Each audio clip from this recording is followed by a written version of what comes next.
Followed by the Irish. Well, listen.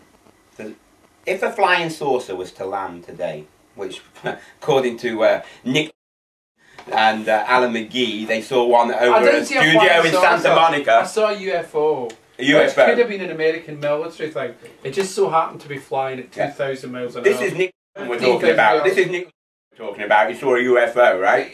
Okay, Nick Lehman was probably, at that point on, but he's clean at the moment. So this flying saucer, yeah, Nick supposedly saw. Yeah, did see a flying saucer? I saw a UFO. Right, you couldn't identify it? No, what happened is, and this is the actual truth, right, it's like, so we were coming out of doing drums with Gary from the Dirty Pretty Things, the drummer, right? So he's fucking off his nut anyway, he never saw it.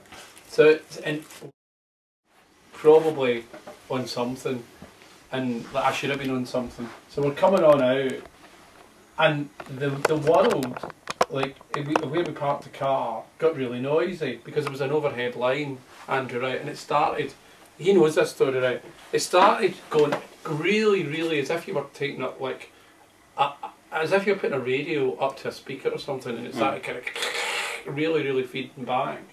So what happened is that me and Nick looked up, and this thing, from as far away as you can see there to as far away as you can see there, in 4 seconds, it just went as fastest thing I've ever seen. How high? 15,000 feet. Ooh.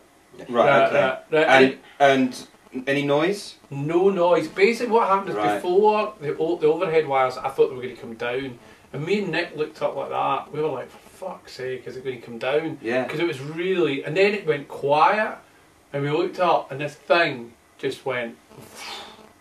And it went in and out of sight, human eyesight, in 4 seconds. Unbelievable. This thing... No, and I was so this thing was getting the vibrations of this thing going by, Monica, but there was no sound. Last year, there was no sound from that. It was about 15,000 feet up. Before there was vibrations because it was coming through the electrical wire, and these wires were about that big. They were like mainline wires, and we were looking up, going, "Fuck! If that mainline wire comes down and crashes, we're gonna fucking die." You know what Alan's thinking? He's thinking, I hope this fucking thing lands, these little green men walk out and Alan will sign them. You know, to a 4-year deal. Yeah, you know? I would have. First of all, let me just say this, in my opinion.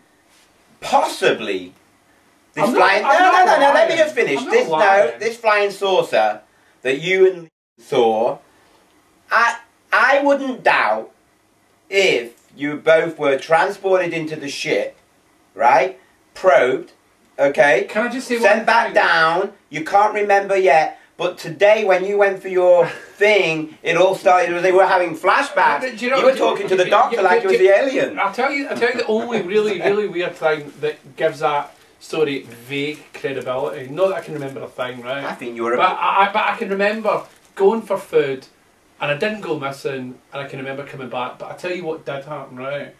I went on the couch at where Nick's studio was, and I went to sleep for about an hour and a half after it, right? Yeah. And then I woke up, and then I sent out an email to 50 people going that I'd seen a UFO. That was honestly the worst spelt thing that I'd ever fucking sent out on this BlackBerry, right? Andrew, it was like almost in hieroglyphics, right? It was worthy of Courtney Love, right? It was like really like fucking like almost like a monkey at night. And about 9 at night, me and Le Mans seen it. So you've got an ex-drug addict. But that could suggest that maybe we were in some other dimension. I think that you were... If you landed in Manchester, people would freak out. The aliens are... I don't think they'd even... I don't think they would like... On a Saturday night in Glasgow, they would get us for a drink. It's unbelievable. This is the truth.